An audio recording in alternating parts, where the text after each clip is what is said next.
What a world. It's your boy Johnny just checking in. The topic of this video is why you should not have children out of wedlock. My 6-year-old son is here with me right now playing 2K on the PS5. But our world teaches you to be very reckless sexually and not value your body, but also not think about the future. And I have children with 3 different women. I've had 10 children in my life. Really, well, 10 children with 4 different women. 2 of them are deceased, buried a row apart from each other at 12 Gate Cemetery. And then I have 8 living children, 4 with my wife, and then 2 with 2 different women. And I would say the worst part about it is when the kids love each other and can't be with each other, right? Like my 6-year-old, he loves his 11 and 10-year-old brothers. However, me and their mom don't have the best relationship. They lived with me for the last 2 years, and now they back with their mama, and we really don't have much contact with them. And my 6-year-old was able to get a hold of them through the PlayStation 5. They was talking through the controller, however that works. I don't know. I'm kind of behind on technology a little bit. But I know his heart hurt. And maturely as a daddy, I got to take responsibility for that. His heart hurt because I was reckless and immature when I was younger. I didn't think about the future. And it's not cool having children with multiple women. I know it's promoted by, Nick Cannon and Future, and I can remember listening to Big Timers, and they were saying, check my baby mama, and Rovers, not Hondas. But all I ever wanted as a father was for all my children to be able to be close to each other. All of them got my initials, JC, because too many black kids grow up without a daddy. And I wanted my kids to know that they come from their father, and I love them deeply with every part of me, and I never ran away from responsibility or raising them. However, their life play out in crazy ways. That's all I can really say. The massive children end up raised by a stepfather. It's like women choose to have children by one man and then take those kids away from them. But I don't know, that's here nor there. But to my young men in this world, man, value your sexual energy. Your sexual energy is your creative energy, and you can do anything in this world. But if you was young, like I was, and just laying down with anything moving, then you got to deal with the consequences of your actions. Like the craziest part that I know in my heart is I got 4 children by women I never should have had kids with, wasn't interested in, didn't. One of them left a note on my car. I got off work and said, call me cutie. I went to work the next day and told my quote-unquote OGs about it, and they were saying, call her, don't be a punk, call her.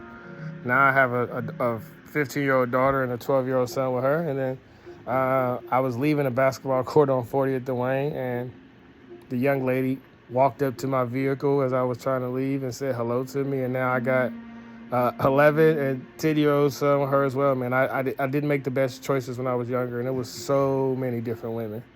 Gosh, it was so many. Its faces I don't remember, its names I don't remember, and like I said, I got 4 kids by women that I know in my heart deep down every day that I shouldn't have ever. I ain't even interested in them like that.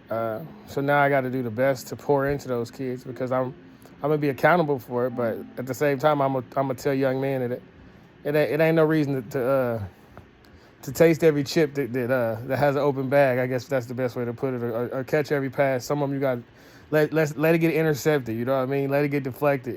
Just I was young. And when you're young like that, like I said, you pay attention to the world. Trey Songz had a bunch of girls. Chris Brown had the dope music. You had Pretty Ricky. You had Sammy. All the R&B music was popping. So, and I just happened to fit the caliber of the type of young men that a lot of women were interested in. And man, dealing with heartbreaks ain't cool. Getting your car keyed up, women showing up at your job, calling your mama, cutting your phone off. You name it. I done been through it. And society don't really talk about that side of it. They just promote the dope side of having a roster and having a different person to lay with every night. But man, when emotions and feelings get involved, it get ugly.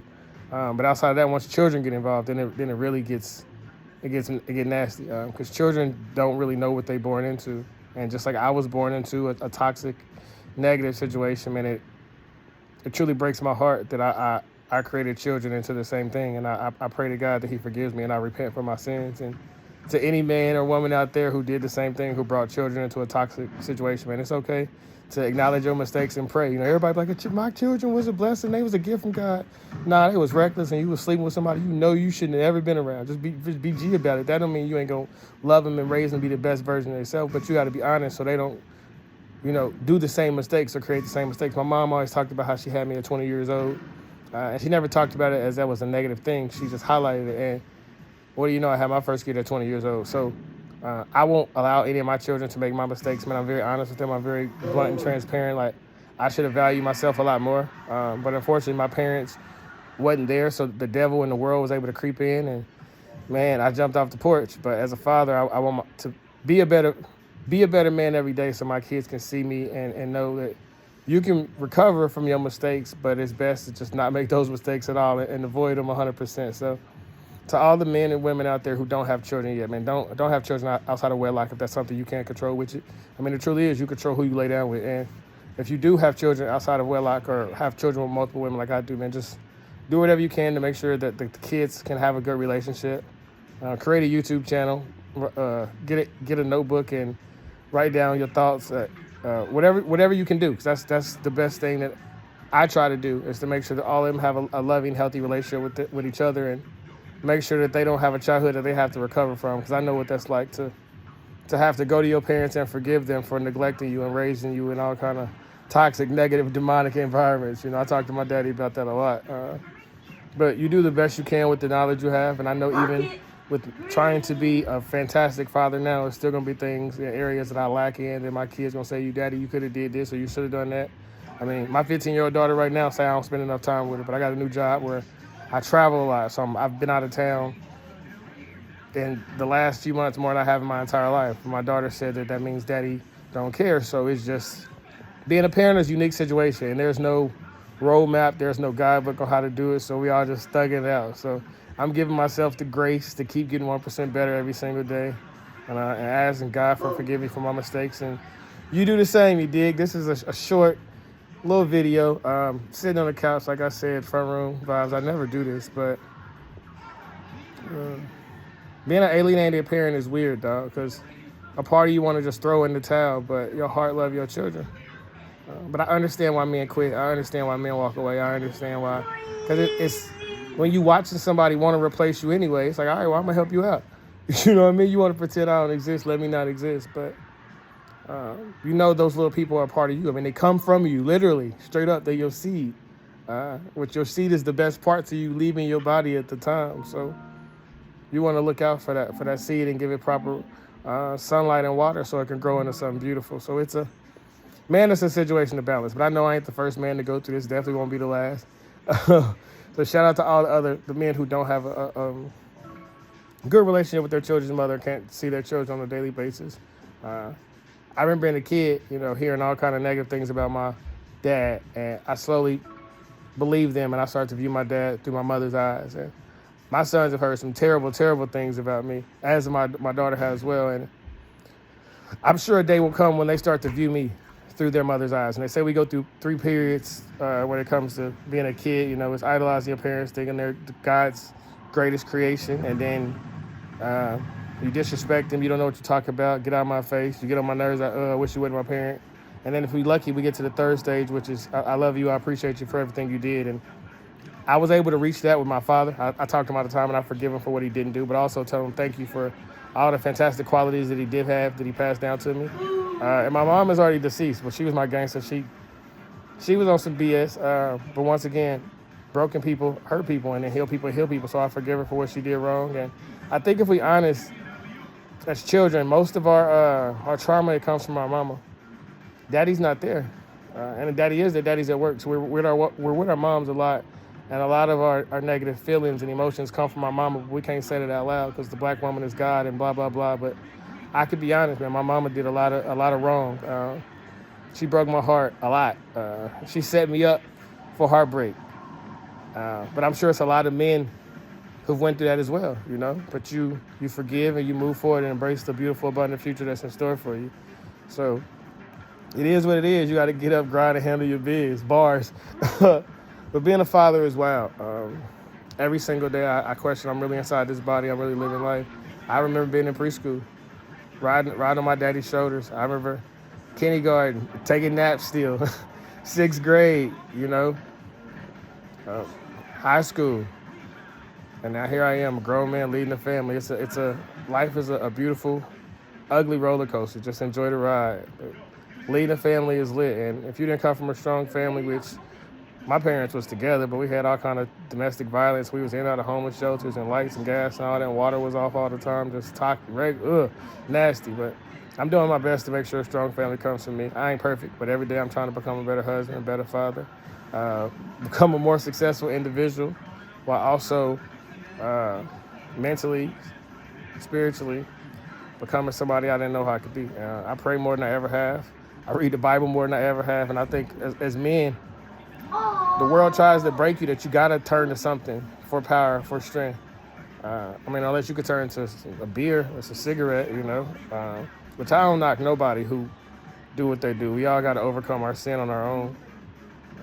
But the world wants to break you, so stand tall, stand strong. And you may get your kids took from you. You may get all your money took from you. You may just took everything from you. But if you got to the top of the mountain and you get knocked off, you can look back up and say, I know I can get there again. You dig? And that's how I feel about my situation. Anything I've been through, God. All things work together for the greater good. So even in the negative situations, even in the storms in the bottom of the pit, you got to praise God, just like when you're on the top of the mountain. And that's what I've learned through my short time in this thing called life. Just wanted to drop some midday gems. Have a super mega awesome day. Never be too proud to pray. Smile, be happy, be happy, be happy, because no matter what negative situations is going on, and this is true life, like real experiences, there's always some type of situation to smile about. I remember I was in the hospital, I had just totaled my car. I could think I still was able to laugh with my daddy. When my first son passed away, I was able to find a reason to smile. When my second son passed away, I was able to find a reason to smile. My mom overdosed, gang. I was able to find a reason to smile. I ain't saying you won't go through trials and tribulations. I'm saying you got to know it's making you stronger. That's it. And you can always break down and fall apart, but what would that get you? You know what I mean? And I remember Kobe Bryant said, when you're chasing a goal, you're trying to be successful, it's more about the journey. And I'm learning that day by day. I got this big goal at the end that I want to reach, but that'd be mission complete. That's like beating a video game, but you have fun going through all the different levels and getting all the different feature upgrades and stuff like that. And I feel like that's what's happening to me in life right now. Not so much of financially, but spiritually. I feel like I didn't Goku'd. I didn't Charmeleon, Charizard in this thing. I done went from Magna Carta to Gyarados, dog. You dig what I'm saying? All right, but I love you guys. Thanks for consuming my art. Share your art with the world. And your art ain't always something big, right? Like your art could be, sharing your passion with your children. I say everybody has a goal or everybody wants to be successful, but everybody's version or definition of success is, if you're a good father, that can be success in your eyes. If you're a good mother, if you own a gas station or a grocery store, if you want to be in movies or commercial, whatever it is, man, don't let the world determine your level of success, but be happy with yourself when you lay your head on your pillow every night. And that's my main goal as of right now and moving forward, is to be proud of myself at every moment of every single day. But I love you guys, and I'm gonna get back to being a daddy right now. He about to play Stumble Guys, so I'm gonna see if I can grab a controller. But I'm out. I love you. Peace.